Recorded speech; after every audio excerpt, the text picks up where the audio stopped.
Todos vamos dar início aí ao nosso estudo, o pessoal que está presencial, que está na internet, vai assistir depois, Facebook, YouTube. Que Deus abençoe o nosso estudo, em nome de Jesus. Pai, nós colocamos a nossa vida diante da Tua presença, diante da Tua face, pedimos que o Senhor possa nos ajudar, nos abençoar, nos fortalecer. Dependemos do Senhor, dependemos da Tua palavra, dependemos do Teu Espírito Santo. O Senhor conhece as nossas limitações, sabe das nossas fragilidades, sabe, ó Deus, que nós precisamos crescer na graça e no conhecimento. Que o Senhor nos ajude na nossa caminhada, na nossa jornada, que a gente possa, Deus, aprender, entender, compreender toda a Tua vontade e todo o Teu querer, no nome de Jesus. Amém? Amém? Pode se assentar. Pessoal, nós vamos dar início aí, continuidade ao nosso estudo sobre o juízo final. Nós temos visto sobre a questão de que o tempo pede um fim. Só vou dar uma breve introdução. O tempo pede um fim. A partir do momento que Deus cria o tempo, né? Quando a Bíblia você lê lá Gênesis 1, está escrito lá: no princípio Deus criou. Não é só no princípio da terra, é no princípio do tempo. Junto com a criação da terra, automaticamente está criado o tempo. Nós vimos na aula passada que o tempo ele é um parênteses da eternidade. Bom, se nós viemos da eternidade, estando na mente eterna de Deus, o plano e o projeto de Deus vem da eternidade, e Deus, na sua presciência, sabendo o que aconteceria, Deus prepara o tempo, e a Bíblia diz assim, na plenitude do tempo, quer dizer, tem o início, tem a plenitude, e obviamente, por ser tempo, tem fim. Por isso que quando você vai no cemitério, está escrito que lá, início, nasceu, fim, morreu. Todo ser humano, tudo que diz respeito a esse plano, na terra tem início, meio e fim. Por isso que a gente comemora aniversário, né? 40 anos, 50 anos, 60 anos, 70 anos. Quer dizer, nós temos um início, meio e um fim. Você pode ver que você nasce, vai crescendo, aí você atinge uma estatura, você chega num patamar, daqui a pouco o seu corpo já vai se desvanecendo. Você pode ver que até a nossa própria vida tem um início, um ápice, que é a plenitude da nossa vida, e daqui a pouco você começa a envelhecer. Em outras palavras, depois você vai subindo, porque você, eu fico admirado, por exemplo, com uma criança, que toda criança humana nasce prematura. Ah, nasceu de 9 meses. Não, de 9 meses é prematura. Antes de 9 meses, a gente fala que a criança nasceu prematura com 6, 7 meses, 8 meses, mas na verdade, mesmo que o ser humano nasça com 9 meses, ele nasce prematuro. Ele não fala, ele não anda, ele não se protege, ele não tem como comer sozinho. Você pode ver que há animais, né? Que o cavalo, por exemplo, eu já vi cavalo nascer. Ele nasce, passa um pouquinho, ele já mama. Já passa um pouquinho, ele já está comendo o capinzinho dele, mamando, comendo, pastando. O ser humano não. Uma criança, ela vai crescer no primeiro ano de vida dela, proporcional ao que ela nunca vai crescer na vida toda. Ela sai lá de 3 kg, 3,5 kg, 4 kg. Quando ela faz um ano, ela está com 10 quilos e ela sai de 45 a 50 centímetros para 1 metro. Ela nunca vai crescer isso na vida dela depois.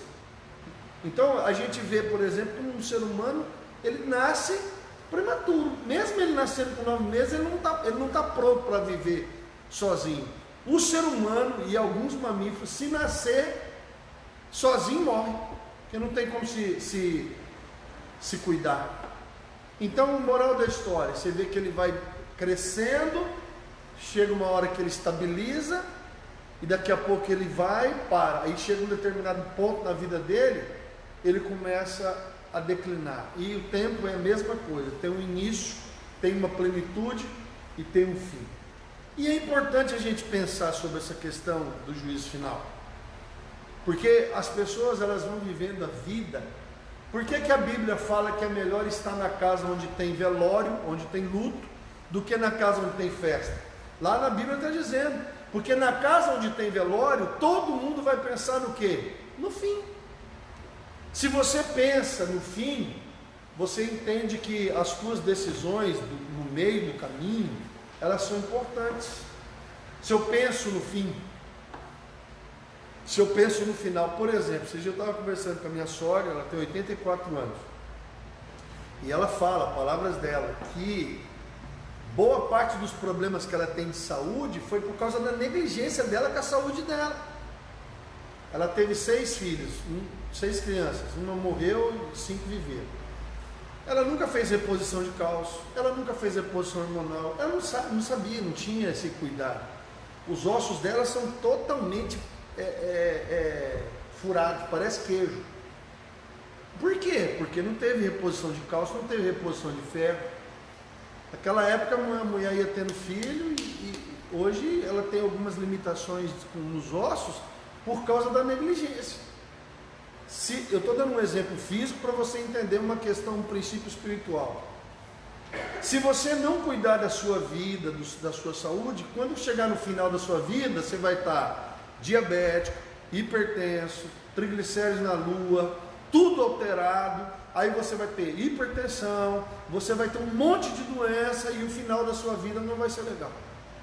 Vamos agora pegar esse princípio e levar para a vida espiritual. A mesma coisa. Se você não pensa no fim, você vai viver uma vida negligente. Tem muita gente que pensa assim, não, vou comer, beber, viver, curtir, aproveitar.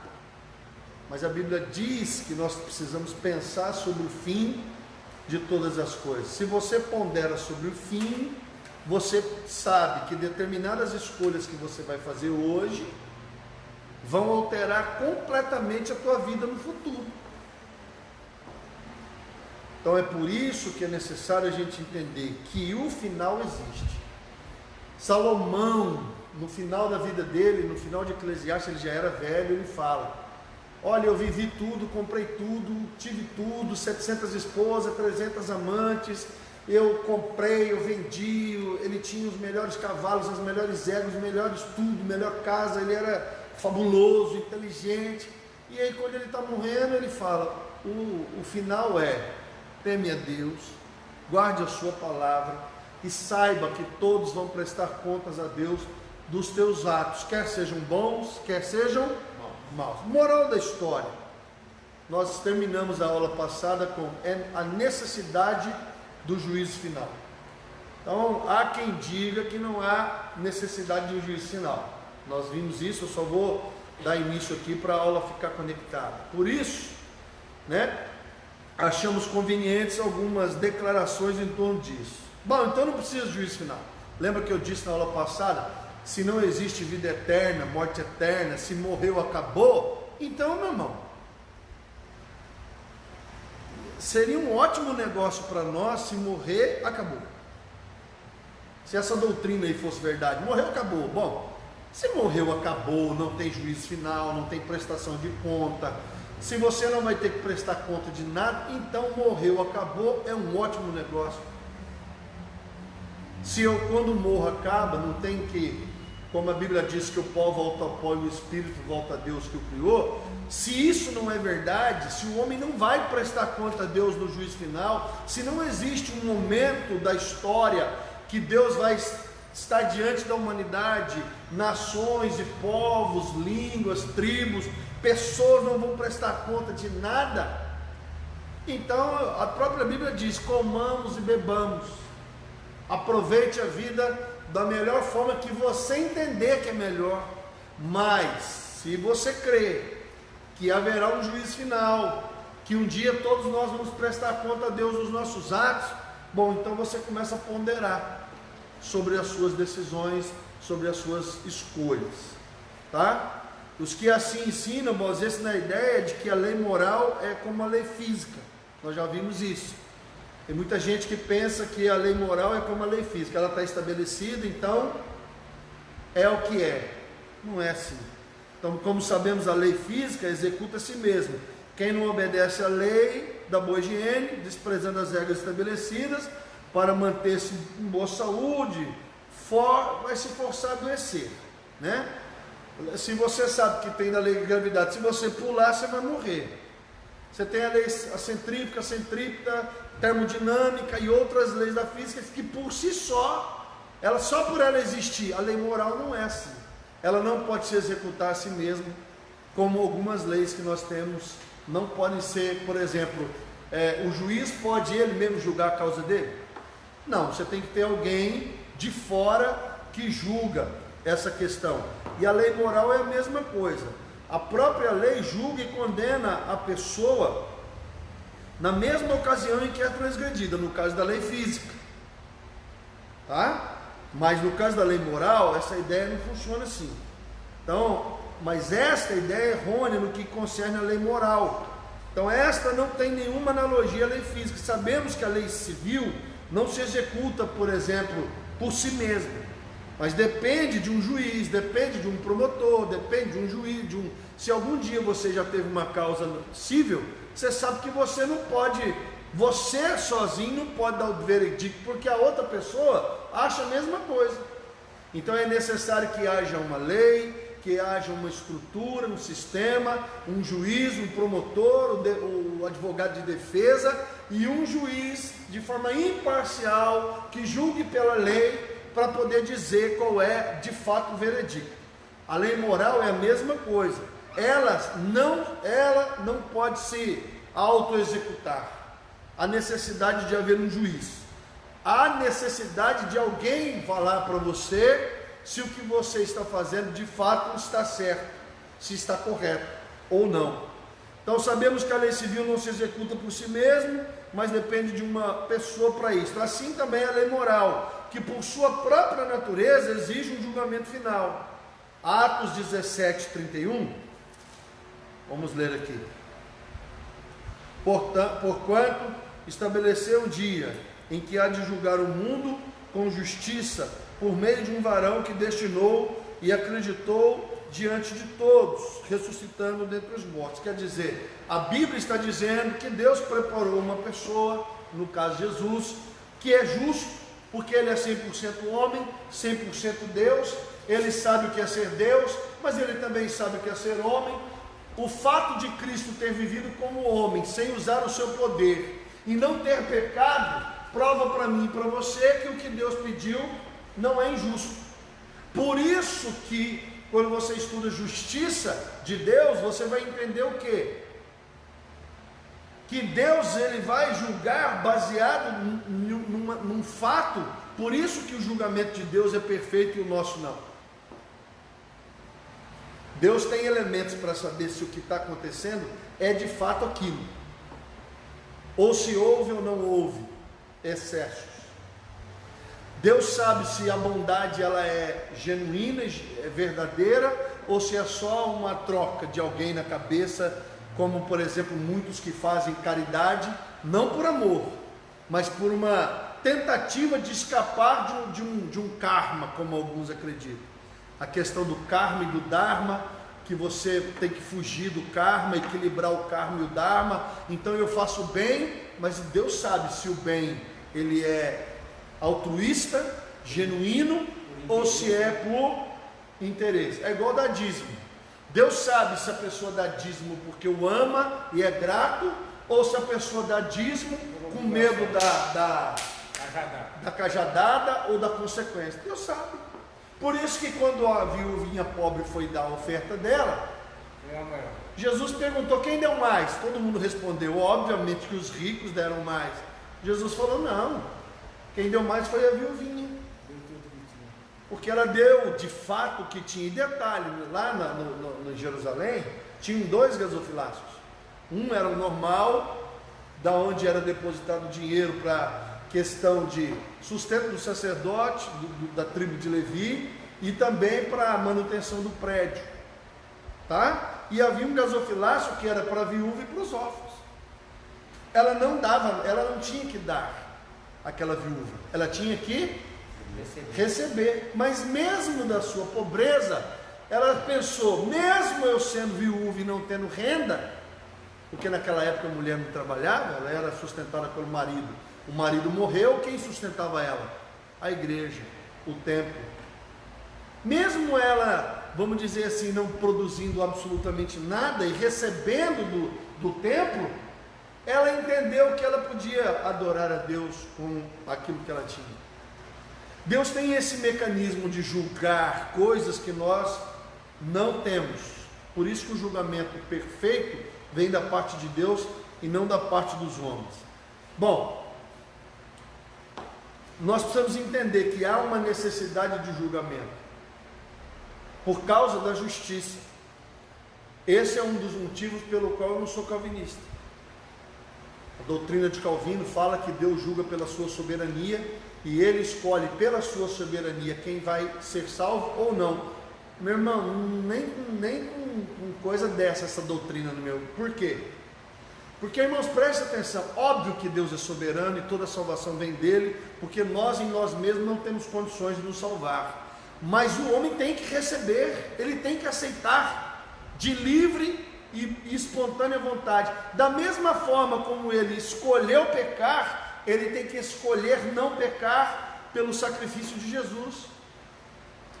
Um dia eu disse para uma pessoa que é calvinista, falei, presta atenção, se Deus escolhe quem vai ser salvo, quem não vai ser salvo, bom, então não há necessidade nem de juízo, porque se é Deus que escolheu o destino de cada pessoa, não há necessidade de juízo, não há necessidade de nada.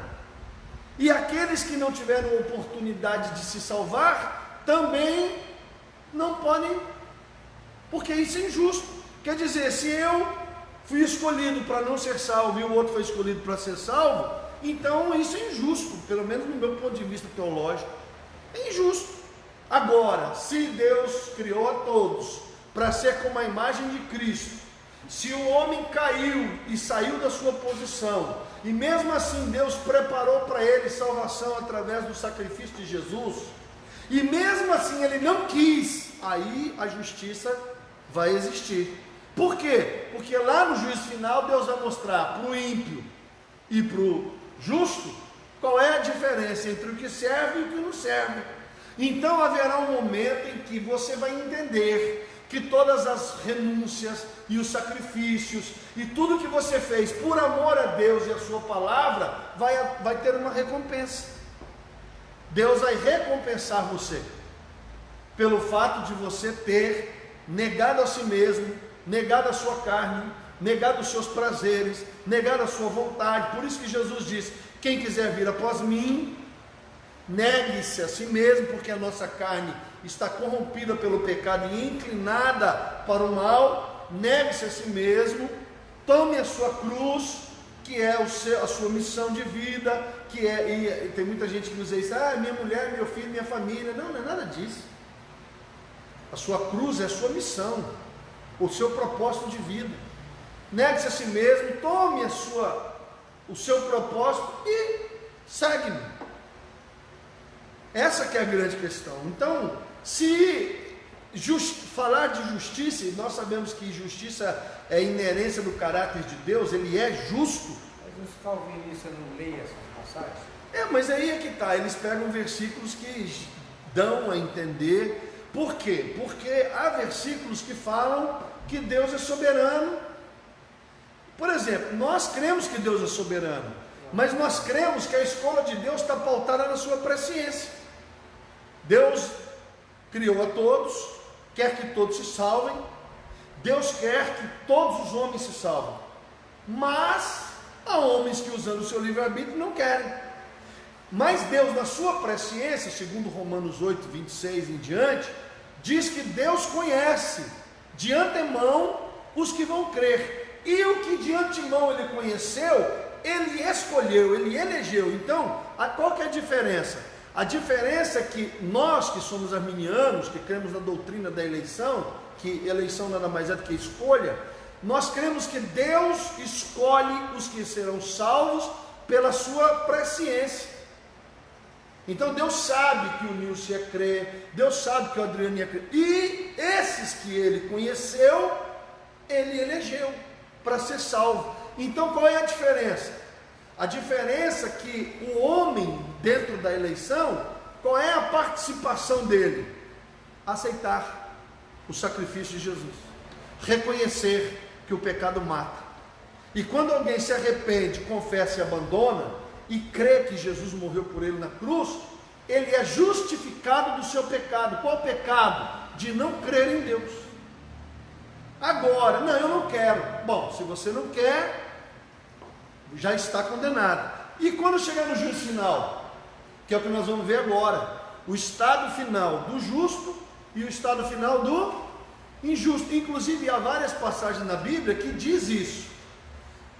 Nós temos salmos e temos textos de Malaquias e outros lugares da Bíblia, aonde as pessoas falam para Deus, lá em Malaquias, porque a gente lê muito Malaquias 3:10, do dízimo, da oferta, mas se você continuar lendo, você vai ver que o versículo lá diz assim: as tuas palavras foram duras para comigo, porque você disse que não compensa servir ao Senhor, porque o ímpio está prosperando, enquanto os servos de Deus estão sofrendo.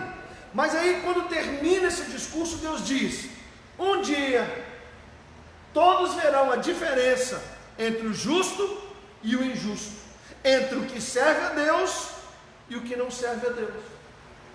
E nesta passagem, Deus estava falando exatamente do que? Do juízo final. Quer dizer, um dia, por que todos aqueles que querem viver piedosamente sofrem perseguição? Porque o diabo luta para fazer o quê? Ele quer tirar quem está dentro ou quem está fora? Quem está fora já é. Quem não está na presença de Deus já é dele. Você já viu essa historinha? Que o Deus estava de um lado, o diabo do outro, e um muro largo, e as pessoas andavam sobre o muro, e Jesus ficava: fulano, Bertano, olha para cá, vem para cá, e o céu, e Jesus, e os anjos, todo mundo chamando as pessoas que estavam andando em cima do muro, e o diabo nada. O diabo e todo o inferno estavam tranquilos. Aí um anjo perguntou para Jesus: Senhor, por que Satanás e os demônios não estão preocupados com as pessoas que estão sobre o muro? E aí Jesus responde, lógico que é uma metáfora, uma parábola, né? Uma história para exemplificar uma verdade. Jesus falou: eles não estão fazendo nada porque o muro já é do diabo. Quem está no muro já é do diabo, não vai ser. Não existe um lugar neutro. Céu, inferno e o neutro. Só no filme do Constantino que existe um lugar neutro. Quem já assistiu o filme sabe o que eu estou falando. Ou você está dentro ou você está fora. Ou você é do céu ou você é do inferno. Ou você é salvo ou você está condenado. Ou é a porta estreita ou é a porta larga. Não tem a terceira porta. Ou é vida eterna ou morte eterna. Não, vai haver um purgatório. Não, isso é engodo do inferno. Vai haver uma possibilidade. Lá, algumas religiões dizem que você pode se batizar pelos mortos. Então vou me batizar pelo meu avô, bisavô, triavô, tataravô, porque no dia do juízo ele vai ter uma segunda chance. Conversa! Tem religião que prega isso, que você pode se batizar pelos mortos, para que ele tenha uma chance no juízo final. Tem religião que prega que você morre e vai para o purgatório, e lá ficarás até que os seus pecados sejam expurgados, porque Deus é amor e nunca mandaria um homem para o inferno. Deus não manda ninguém para o inferno, querido. O cara vai para o inferno porque ele quer, ele não quer, ou melhor, ele vai para o inferno porque ele não quer. Ele não quer renunciar, ele não quer sacrificar, ele não quer. Esse é o grande problema, por exemplo, que você vê nitidamente. As pessoas não querem estudar a Bíblia, elas não querem orar, elas não querem jejuar, e elas não querem mudar a sua vida.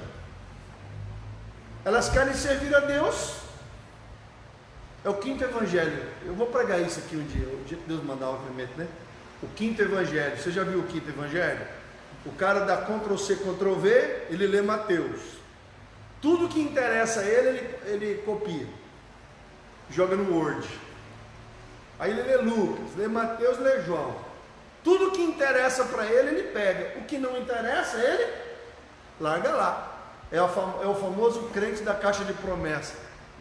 Vamos ver o que Deus vai falar comigo. Aí ele abre a caixa de promessa. Não, mas a caixa de promessa já não está dizendo?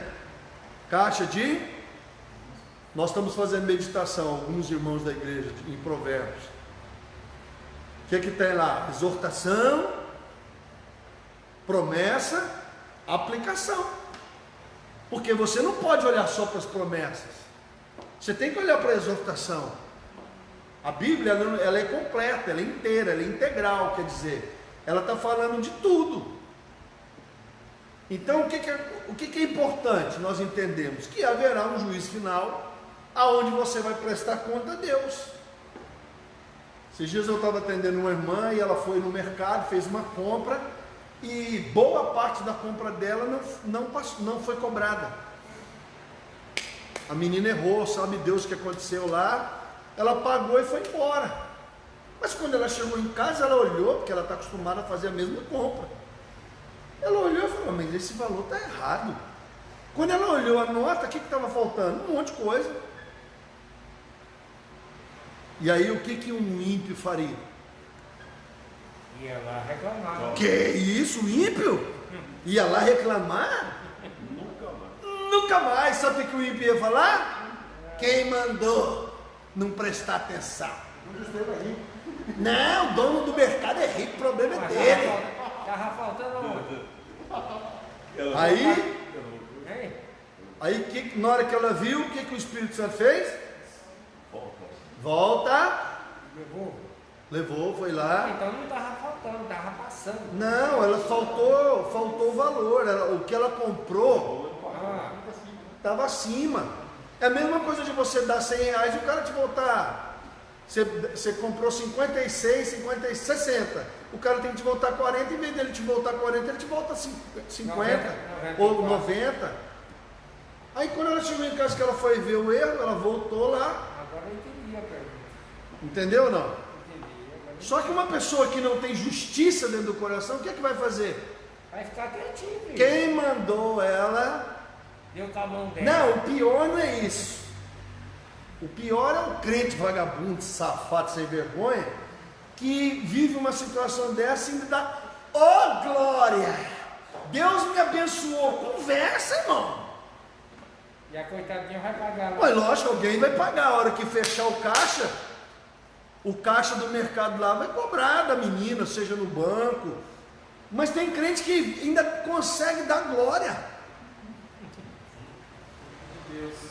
Acha uma carteira cheia de dinheiro, está lá o documento do cara, tudo. Em vez de procurar e ligar para o cara e falar, achei sua carteira, pega o dinheiro e joga a carteira para outro.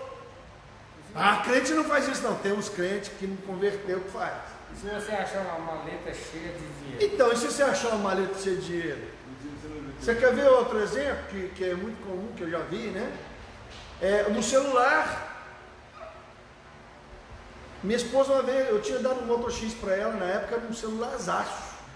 E ela entrando na igreja na correria, pôs o celular em cima dos livros lá e o celular caiu. O cara achou o celular, nós ligamos imediatamente, o cara atendeu e falou, perdeu.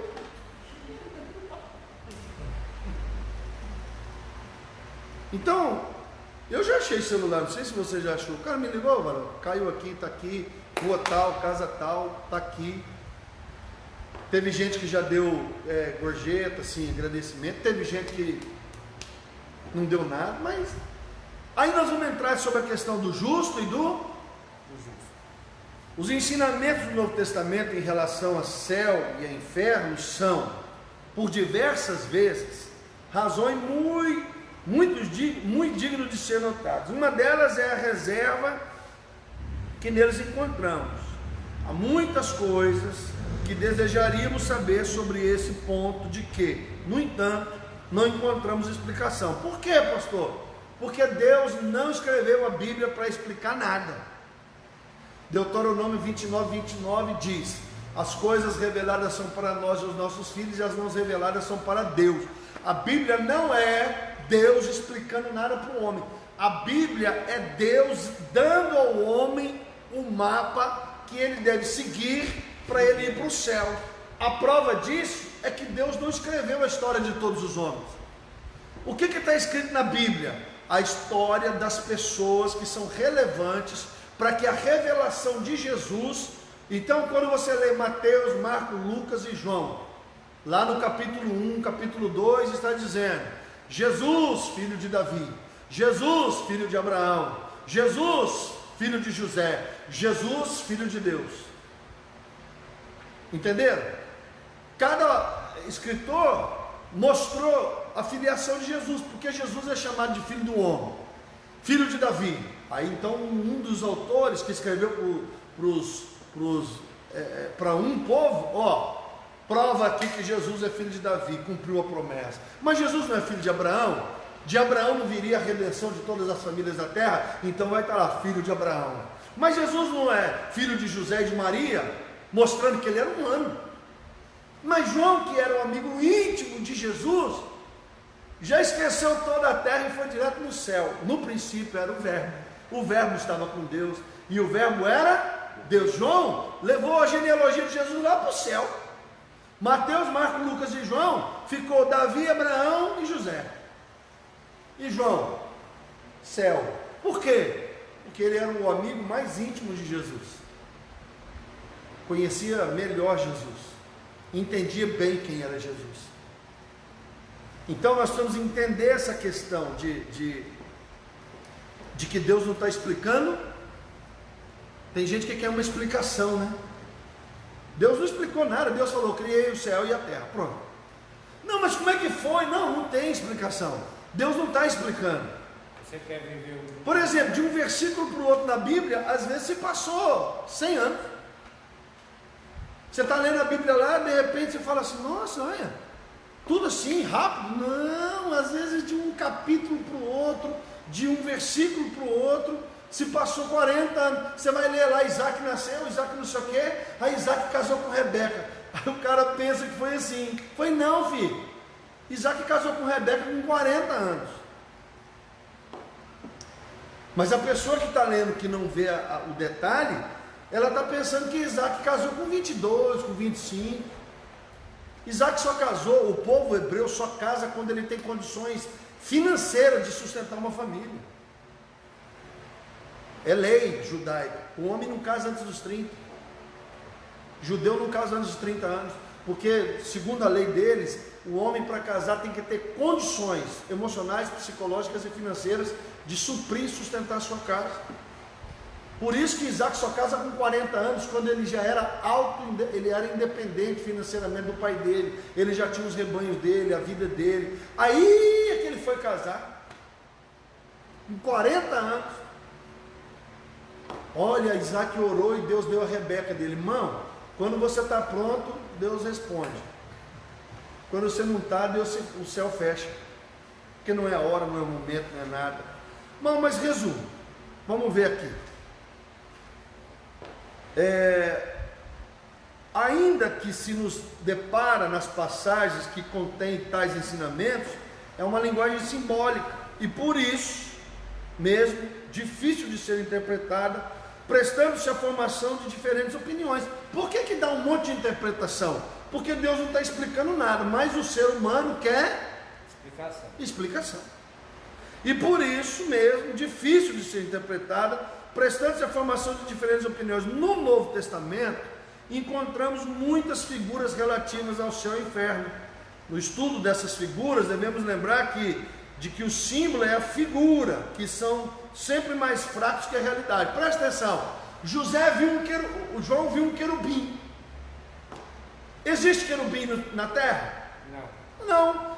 Era um ser que tinha parece que é uma cara de um leão, parece com uma cara de uma águia, parece com uma cara de um humano, parece com a cara de um cordeiro. Eu não sabia o que ele estava vendo, irmão. Eu vi os céus como ruas de ouro. Havia um mar de vidro. Os olhos dele eram como chamas de fogo. Os seus cabelos brancos como a neve. Irmão, ele está tentando explicar algo que nós não temos na terra. Como é que você explica a visão de um serafim? Sabe o que significa serafim? Ardentes. Como é que é um serafim? Como uma tocha de fogo. Eles são ardentes. O que é um querubim? O que é um anjo, um arcanjo? Entendeu? Nós estamos falando de coisas que não são da nossa. Então o cara está tendo uma visão. É por isso que ele está falando que o símbolo ele nunca é igual. O Adriano parece o fulano, a Alessandra parece o ciclano. Nós não estamos falando de algo idêntico, igual. Nós estamos falando de algo que parece, simboliza. E Deus foi usando símbolos para tentar ajudar a gente a entender como que as coisas são. Então há símbolos, mas eles não são exatos. Por quê? Porque quem está tendo a visão está tentando explicar para os outros como que é. É a mesma coisa de você explicar para um cego como que é um cego que nunca viu. O que é e como que é uma cor.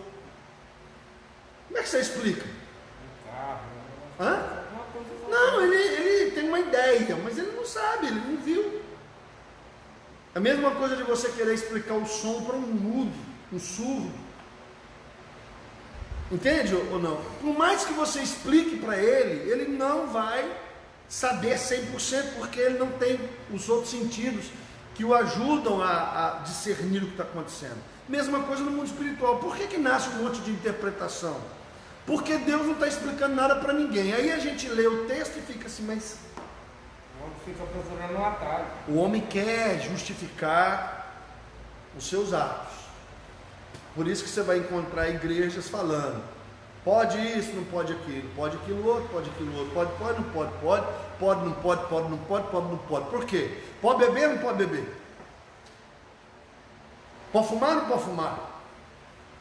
Pode fazer isso ou não pode fazer isso? Entende? Por quê? Porque as pessoas vão querer achar alguma coisa na Bíblia, porque tem gente que quer ser salvo, mas não quer. Tem muito discurso. Não, ele não quer pagar um preço por aquilo, tipo assim, um sacrifício. O exemplo disso hoje é a igreja inclusiva. A igreja inclusiva, ela está resumindo: Deus é amor, não importa o seu gênero, não importa a sua condição, não importa absolutamente nada. O que importa é que você adore ao Senhor. Então vamos lá. Na igreja inclusiva, o nome já diz, inclusiva. Ela inclui todo mundo. Então eu quero servir a Deus, mas eu não quero renunciar à minha carne. Eu quero servir a Deus, mas eu não quero sacrificar o meu eu. Eu quero servir a Deus, mas eu não quero carregar a minha cruz. Eu quero servir. Um dia eu estava conversando com um homossexual e eu falei assim: por que você acha que a sua tentação é maior do que a do hétero? Tentação é tentação, filho. E ele ficou assim, eu falei: por que você acha que o pecado da homossexualidade é maior do que o pecado do adultério, da prostituição, da fornicação, ou da droga, do vício? Da mesma forma como um viciado tem que abrir mão do seu prazer de usar droga, o hétero vai ter que abrir mão do seu prazer de possuir várias mulheres. Aí ele ficou assim: nunca tinha pensado nisso. Mas só que as pessoas, principalmente os grupos minoritários, eles querem falar o seguinte: não, mas não mais nada, pecado é pecado em qualquer situação. Você colocar a genética no meio também. Não, mas aí o cara quer justificar, ele quer explicar, justificar, e ele quer que a pessoa aceite o que ele está fazendo, como se aquilo fosse o certo.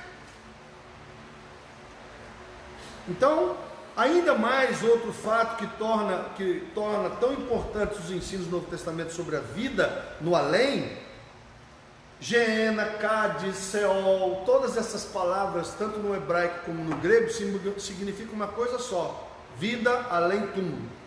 É que eles sempre apelam aos sentimentos mais altos e mais nobres do coração humano. Todos esses apelos feitos aos homens em relação à sua vida futura se baseiam no altruísmo e não no egoísmo.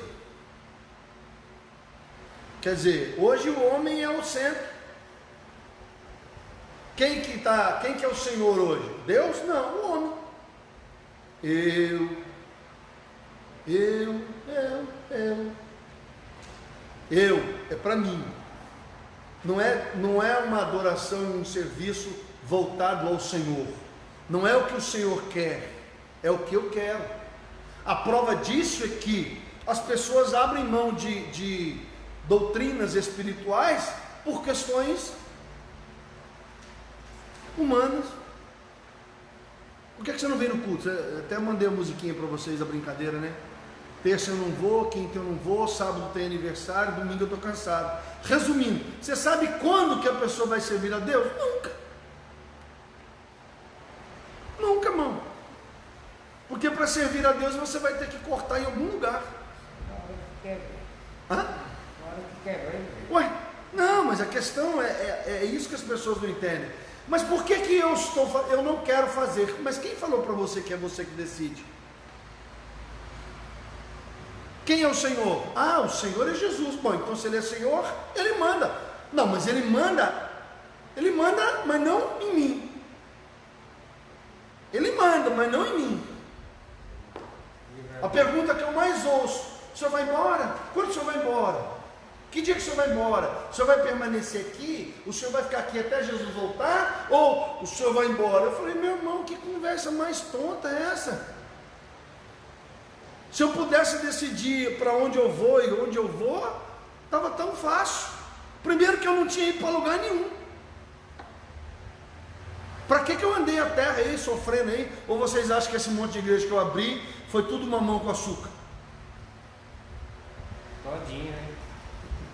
Meu irmão, se fosse por mim, eu ficava aqui até Jesus voltar. Mas e se? E se o Senhor falar para mim: vamos? Eu vou falar o que para ele? Não, não vou não. Ou então ele não é Senhor. É isso que as pessoas não entendem. Essa relação com Deus é de altruísmo, não de egoísmo. Não há espaço para o eu, para o homem. O centro é o Senhor, por isso que a Bíblia ela é teocrática. Entendeu? Ela não é democrática, é teocrática. Então, há pessoas que dizem que os apelos do Novo Testamento podem comparar-se às promessas que um pai faz ao seu filhinho, de lhe dar um prêmio, se assim ele fizer o bem. Mas não é assim. Como eu preguei domingo para vocês. As pessoas, não, se eu fizer tudo certo, Deus me ama. Se eu fizer tudo errado, Deus não me ama. Não, irmão. Se você fizer tudo errado, Deus te ama. Se você fizer tudo certo, Deus te ama. Se você fizer tudo certo, Deus não vai te amar mais. Se você fizer tudo errado, Deus não vai te amar menos. Essa questão de salvação, condenação, morte eterna, vida eterna, meu irmão, isso aí está numa outra esfera. Por isso que Jesus falou: rapaz, quem que me fez mediador e juiz de partilha de bens? Não vim aqui cuidar disso não. Eu vim aqui falar de salvação, vida eterna, morte eterna, e como você deve fazer para ser salvo. Os apelos do Novo Testamento não se baseiam no egoísmo.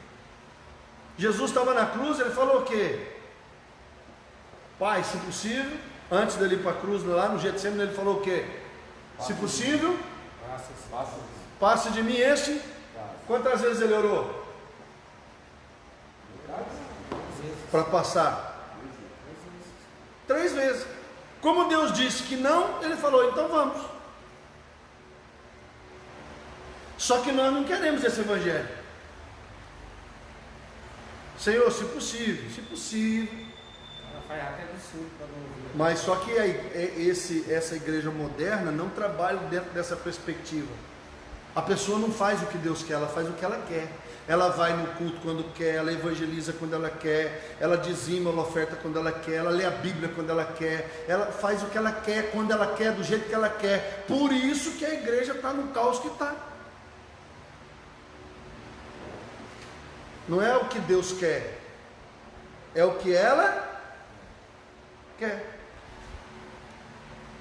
Haja vista que quando uma pessoa falta o culto, que eu pergunto para ela: pô, irmão, você não veio? Rapaz, é cada desculpa que você dá risada.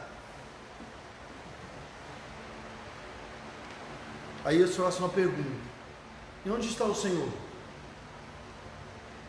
Ou você acha que todo dia eu acordo Tem coisa, filha, igual eu falo para minha esposa, faz o que tem que ser feito. Tem dia que você faz o que tem que ser. Você sabe qual é a vontade de Deus? Sei, então faz o que tem que ser feito. Porque se você for fazer pela tua vontade, Você não faz nada. você não faz nada. Ou faz pouco, ou faz o dia que quer. O céu. Nós temos alguns ensinos da Escritura sobre o céu. Meio e caráter são duas palavras que exprimem tudo quanto as Escrituras dizem sobre o céu. Quanto ao meio que vivem os remidos, e não há, deixa eu entender a minha folha, não há linguagem que exprima toda a beleza e toda a sua glória. Muitas passagens do Velho Testamento falam desse meio glorioso em que há de viver o crente. Isaías 11, do 4 ao 10, Isaías 65, do 17, né, está falando o quê? Desse lugar. Isaías foi um tipo João, né? No Velho Testamento. Isaías é o Novo Testamento velho. E Isaías é mais claro em algumas coisas do que o próprio Novo Testamento. Então, quando você começa a estudar sobre o céu na Bíblia, tudo que você vê lá é bom. Paz, não tem dor, não tem sofrimento, não tem morte, não tem angústia, não tem. Então era para que todo homem e mulher de Deus desejasse o Céu. mas não é o que acontece. As pessoas não querem, elas querem o céu, mas não querem morrer. Elas querem tudo que o céu tem, mas não querem. Se o Senhor falasse para você hoje, filho, vamos? Você tem que estar preparado todo dia, né? Mais do que preparado. Você, Pronto, tem, né? você precisa desejar o Céu. céu. Se Deus falasse para você, vamos, vamos. Você quer o céu? Eu quero o céu. O céu é muito bom, tudo de bom. A verdadeira alegria, a verdadeira felicidade só existe na onde? No céu, que é o ambiente de Deus. Mas o ser humano que não entende o céu quer a terra. Paulo diz: o viver para mim é Cristo e o morrer é lucro. A Bíblia diz, Deus diz, que aqueles que matam os seus filhos fazem um favor a Deus. Por que as pessoas têm tanta dificuldade com a morte? Porque a morte, para quem não conhece Deus, é fim. Mas para quem conhece Deus, a morte é o quê? Vida Início de vida eterna. eterna na sua plenitude. Porque a vida eterna começa no dia que você aceita Jesus.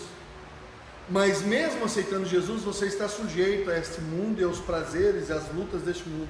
Mas quando você entrar no céu, aí você entende o Salmo 23, ainda que eu ande pelo vale da sombra da morte, não temerei mal, porque tu estás comigo, a tua vara e o teu cajado me consolam.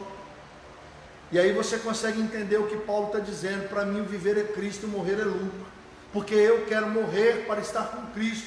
Mas se a minha vida nesta terra causa algum tipo de benefício para a obra de Cristo, então que eu viva para pregar o Evangelho. Mas isso está muito alto para muita gente, porque a pessoa não vive para Cristo, ela vive para ela. Você pode ver as músicas da igreja hoje, Verdade. elas não falam de Deus, elas falam do homem. Eu, né? As pregações hoje é para o bem-estar do homem. Que nem uma pregação daquela de domingo, não enche igreja, esvazia. Como é que é isso aí? Porque as pessoas querem ouvir o quê? Algo que me faça ficar bem. Mas quando você ouve repreensão, quando você ouve cajado, quando você ouve exortação, quando você é disciplinado, corrigido, a pessoa alegra? Fica feliz? Não. Mas o sábio Quem está lendo Provérbios já entendeu a diferença. O sábio ama a repreensão, a correção. O sábio ama quando ele é repreendido, ele cresce. Mas o tolo e o estulto, quando é repreendido, ele se rebela. O céu, no verso 17, no capítulo 65 do livro de Isaías, diz o Senhor por boca do profeta, que havia de criar novo céu e nova e que nem lembranças das coisas passadas havia de deixar, trazendo assim alegria, exultação para o povo. Em conexão com esta passagem devemos ler a que se encontra em Romanos 8, dos 18 ao 25, e muito especialmente nos versos 20 e 21. Olha que coisa louca. Por que que os muçulmanos colocam um monte de bomba no corpo e se explode?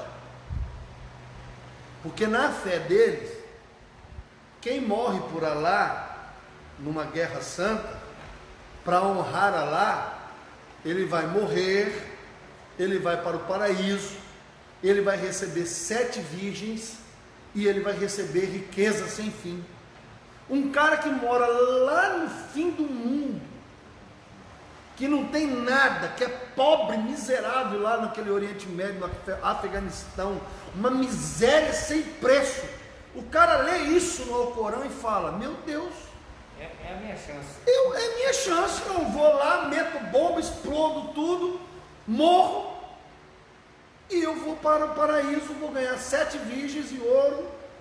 Agora eu te faço uma pergunta: qual foi o dia que um sheik árabe, você já leu alguma notícia, sheik árabe, milionário, se explode por Alá? Você já viu o sheik de Dubai, a família do sheik de Dubai, algum desses povos aí já se explodiu? Sim ou não? Não. Mas não, quem é que se explode?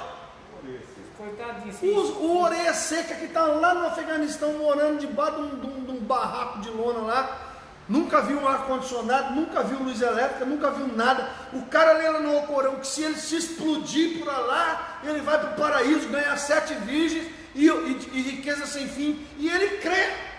Mas o cristão lê a Bíblia e está falando de céu, de promessa sem fim, que os olhos não viram, os ouvidos não ouviram, nem chegou ao coração do homem o que Deus tem preparado para os seus, mas ele não quer ir para o céu. Não está pedindo para ele se explodir, né? Nem está pedindo para ele se explodir, só está pedindo para ele negar a si mesmo. E o cara quer ir para o céu? Quer, desde que o céu esteja onde?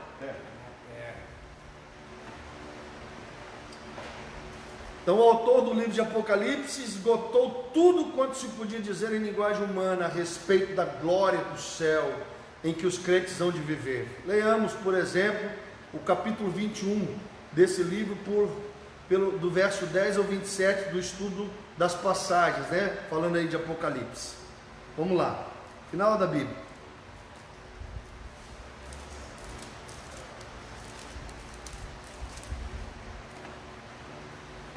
Então, vamos lá a partir do 9. Então veio um dos 7 anjos que tinha as 7 taças cheias dos 7 flagelos e falou comigo, dizendo: vem, mostrar-te-ei a noiva. Quem é a noiva? A igreja, a esposa do Cordeiro, e me transportou em espírito até um grande elevada montanha, e me mostrou a santa cidade Jerusalém, que descia do céu da parte de Deus, a qual tem a glória de Deus. O seu fulgor era semelhante a de uma pedra preciosa, e vai dizendo um monte de coisa bonita, ouro, prata, pedra, só coisa boa. Versículo 22, nela não vi santuário, porque o seu santuário é o Senhor, o Deus Todo-Poderoso e o Cordeiro. A cidade não precisa de sol nem de lua para lhe dar claridade, pois a glória de Deus ilumina, o Cordeiro é a sua lâmpada, as nações andarão. E aí vai uma lista, irmão, de coisa bonita. 27, nela nunca jamais penetrará coisa alguma contaminada, nem o que pratica abominação e mentira, mas somente os inscritos no livro da vida do Cordeiro. O céu é um lugar. Assim encontramos escrito no Evangelho de João: na casa do meu pai há muitas moradas. Em conexão devemos nos lembrar que Cristo quando subiu ao céu, tinha corpo, e isso fortalece a ideia de que o céu é um lugar. O que este lugar pode ser aqui na terra. Convém notar que as Escrituras não afirmam que este lugar será aqui na terra. Alguns acham que sim, outros que não.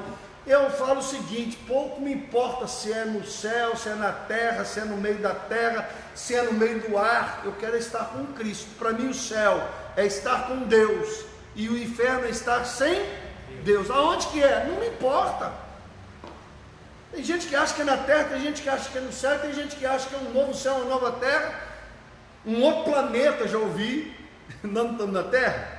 Deus vai nos levar, eu já ouvi até isso, que Deus vai nos levar para um outro planeta, semelhante à terra, que tem tudo igual à terra, mas será um outro lugar. Eu já ouvi várias teorias. Então convém notar que as Escrituras não afirmam que é na terra. Temos, porém, sugestões que favorecem essa ideia. Como tem gente que fala que é no outro planeta, como tem gente que fala que é no céu. No livro de Apocalipse, eu já ouvi a cidade santa, Nova Jerusalém, que de Deus descia, adereçada como noiva, ataviada para o seu noivo. Apocalipse 21:2. Que a morada será perfeitamente adaptada aos salvos, não vai ter mal, não vai ter demônio, não vai ter. Os remidos terão no futuro um ambiente perfeito em que poderão viver com Deus. Convém notar que os salvos não só estarão no céu, como também o céu estará neles. Façamos, portanto, algumas considerações sobre o caráter e natureza do céu. O céu é descanso, alívio para os cansados. Por isso que Deus sempre usa essa expressão: entra no gozo do teu Senhor. Descanse, descansar. Eu já até disse para vocês que existe uma doutrina chamada o sono da alma, porque a palavra dormir e descansar é igual na Bíblia, no original, é a mesma palavra. E alguns dizem que quando a gente morre fica dormindo. Aí criou-se a doutrina do sono da alma, mas na verdade não é dormir no sentido de ficar inconsciente. É a ideia de descansar das suas lutas, dos seus flagelos, dos teus tormentos.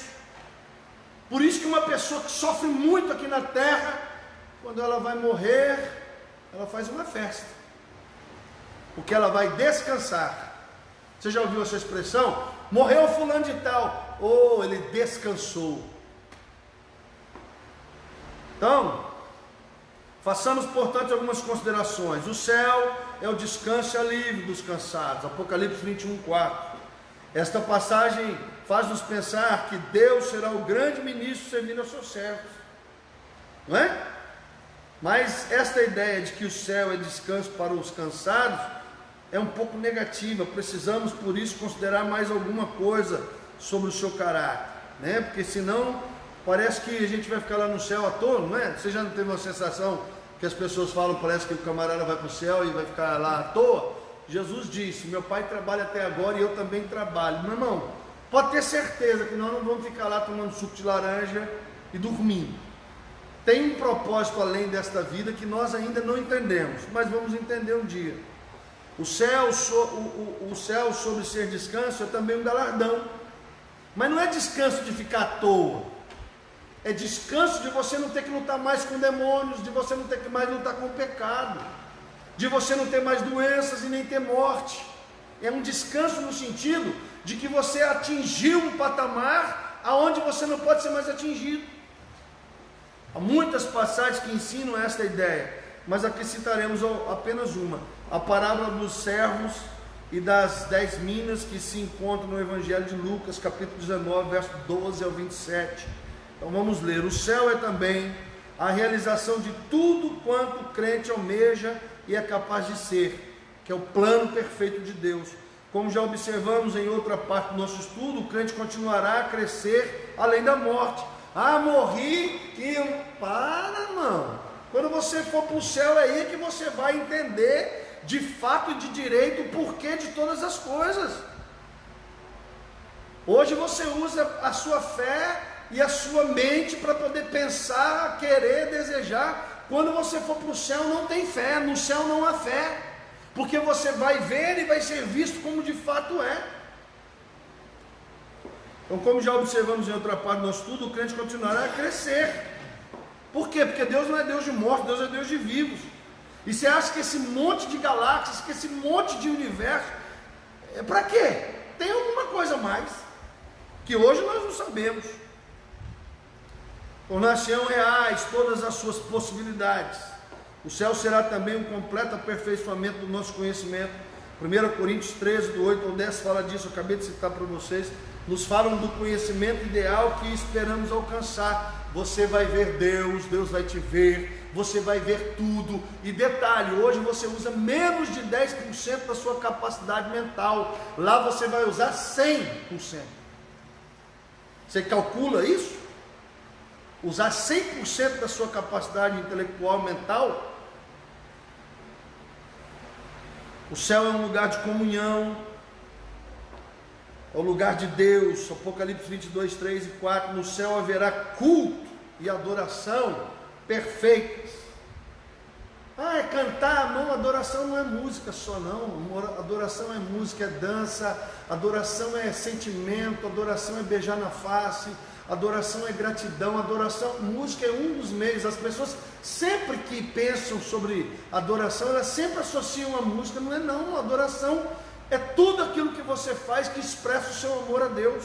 Seja música, dança, seja uma oferta, seja um trabalho, um serviço. Como eu sempre digo aqui para o pessoal que vem limpar a igreja no domingo, 8 horas da manhã é culto de adoração, real, prático. Tem o prazer de estar entendeu não? presente. Vir limpar a casa do Senhor é o quê? Culto de adoração. Não, mas não adorar é levantar as mãos e é cantar. Para, irmão, isso também é. Detalhe, se isso realmente sair do teu coração, como disse Jesus, eu procuro adoradores que me adorem em espírito e em verdade. Tem gente cantando e tocando que não está adorando absolutamente ninguém. Aliás, está adorando ele, querendo ser visto. Haja vista que as pessoas não querem tocar na quinta-feira, mas querem tocar no domingo. No céu haverá perfeita sociabilidade e comunhão entre os remidos. Hebreus 12, do 22 ao 23. O céu será um lugar de perfeita comunhão com Cristo. Apocalipse 3, 20. Concluímos, pois, que no céu haverá crescimento e desenvolvimento contínuo. O crente irá progredindo e desenvolvendo sempre as suas atividades, porque, como diz a Bíblia, havemos de conhecê-lo como também somos conhecidos. O apóstolo Paulo prostrava-se de joelho em oração para fazer um grande pedido a Deus a favor dos crentes, e o pedido era para que Cristo habite a fé nos nossos corações, para que, estando arraigados e fundamentados em amor, possais perfeitamente compreender todos os santos, qual seja a largura, o comprimento, a altura e a profundidade. Efésios 3, 17 a 19. Os poderes naturais são de tal natureza que se podem desenvolver até mesmo na eternidade. A sua capacidade que você tem, habilidades e dons e talentos, eles não cessam na terra. Sabia disso? Os dons e habilidades que você tem da parte de Deus, eles não acabam na terra, pelo contrário, eles continuam se desenvolvendo. Então, mas não podemos confundir este processo da pessoa com contínua perfeição do caráter, porque mesmo os poderes pessoais tiverem chegado à plenitude do desenvolvimento, o caráter poderá progredir ainda mais. Por quê? Porque o caráter fala da característica de Cristo. Então, quando nós estivermos no céu com Cristo, nós seremos idênticos a Cristo, sem tirar nem pôr. Isso significa o quê, pastor?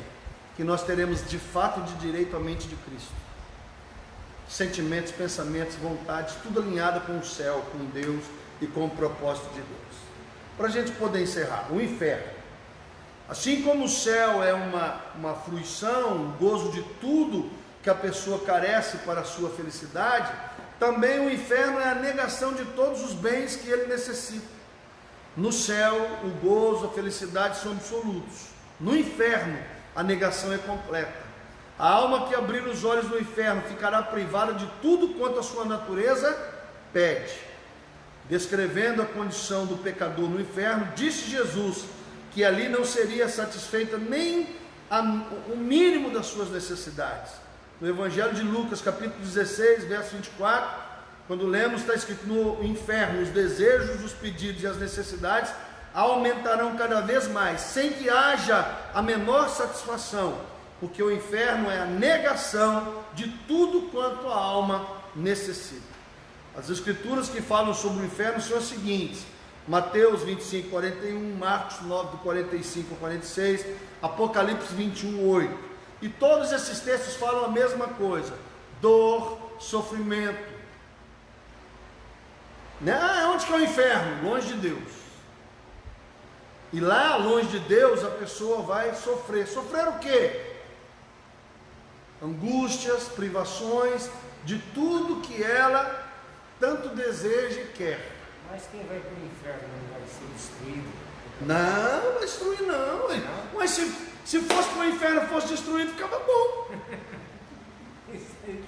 Porque mesmo eu sofrendo um tempo, agora acabou. Não, irmão. O inferno é exatamente isso. Vida eterna. Morte eterna. Não, pastor, tudo isso é baboseira, não é nada disso. Bom, disse um filósofo: se você que crê que céu é real, que juízo final é real, que Deus é real e que tudo é real, você abriu mão dos seus prazeres por 70, 80 anos. Mas se nós estivermos certos e eles estiverem errados, eles vão ficar a eternidade inteira angustiados, sofrendo. Sabe aquela história? Se eu soubesse que era assim, Deus, eu tinha agido diferente. Cara, eu já ouvi isso 1 milhão de vezes na terra. Você imagina no inferno. Assim como o sol não vai ter consciência das vidas na terra, eles terão. O sal, todo mundo vai ter consciência. O sal.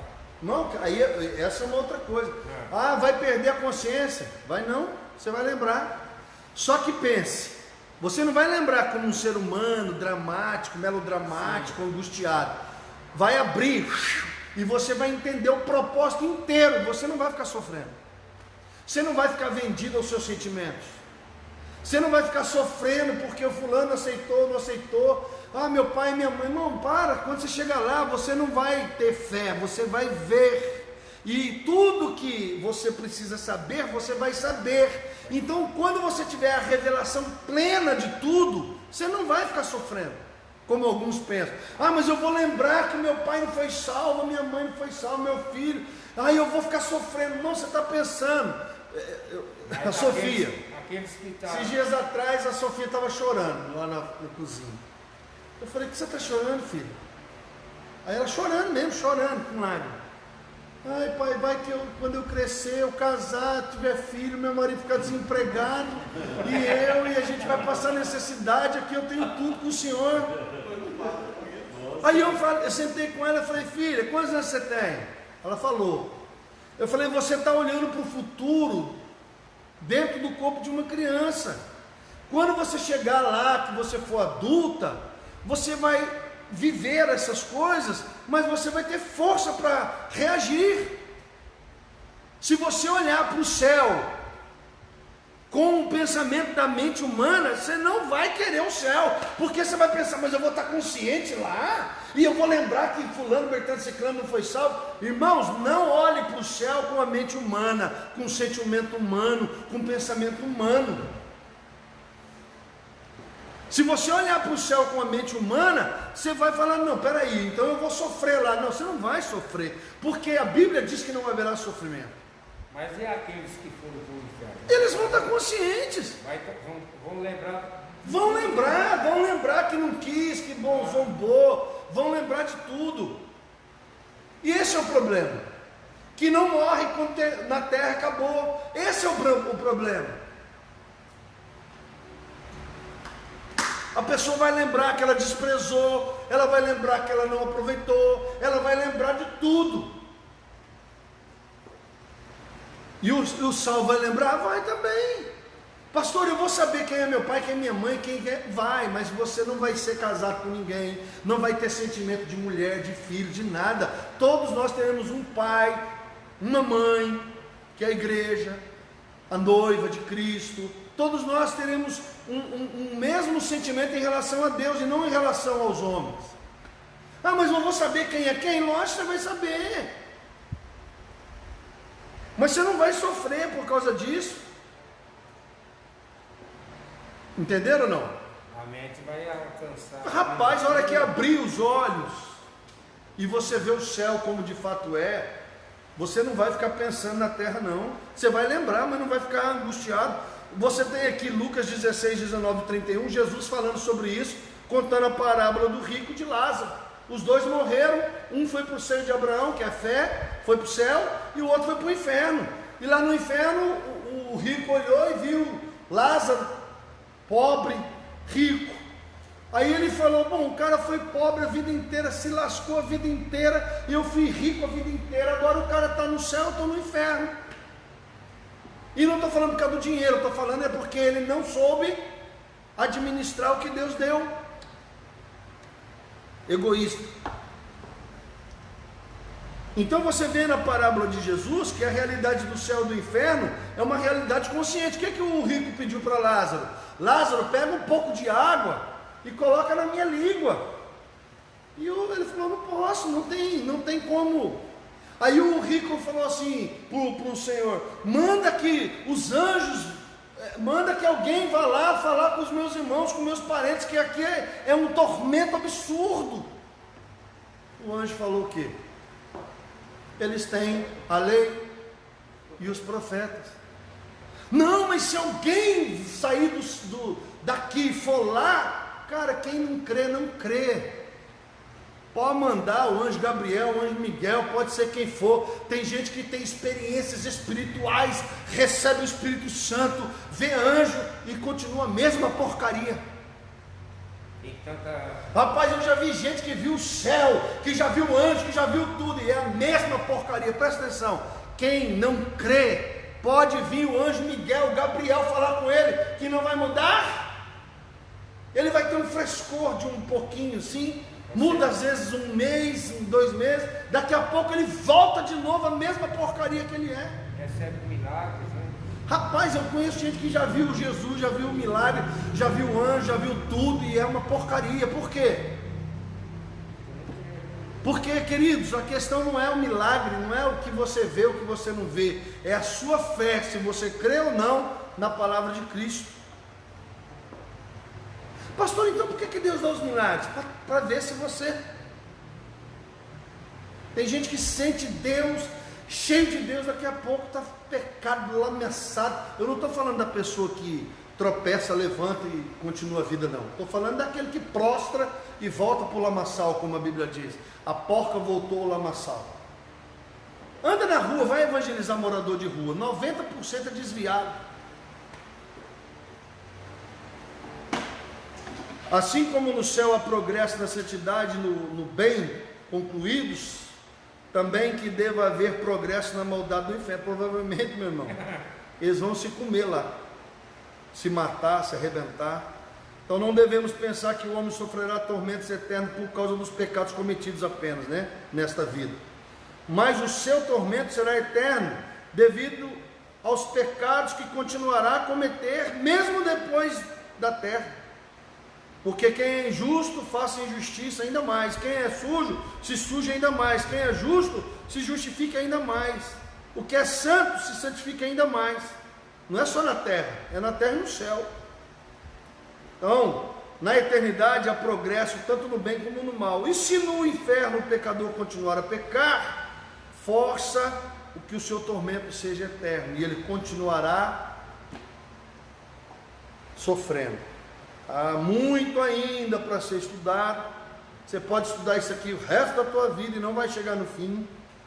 Mas nós temos um objetivo aqui, que é dar um insight, abrir o seu entendimento, para você pelo menos entender que existe vida eterna, morte eterna, céu, inferno, porta estreita, porta larga, bênção, maldição, para você poder pelo menos ter a curiosidade de pensar em estudar acerca desses assuntos. Existe vida após a morte, e todos nós vamos prestar conta a Deus da nossa vida, de todos os nossos atos, quer sejam bons, quer sejam maus. Tá bom? Então nós vamos encerrar aqui esse estudo de Apocalipse. Semana que vem nós vamos começar um outro estudo. Vamos ficar em pé. Pai, nós queremos agradecer, louvar e agradecer por esses dias, horas que nós passamos estudando acerca do Apocalipse e encerramos aqui com o juízo final. Que o Senhor nos ajude.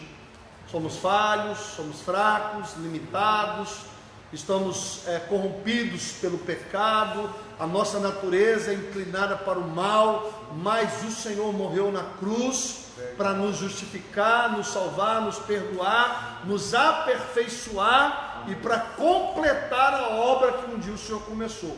Por isso nós continuamos dia após dia servindo, buscando e, ó Deus, nos aperfeiçoando na Tua palavra, no Teu Espírito.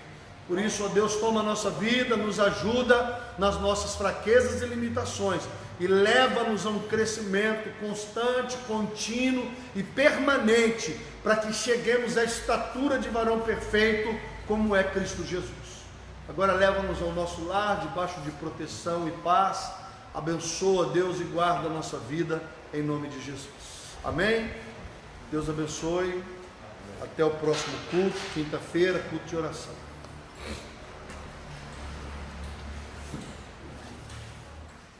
Ai, não consigo dobrar.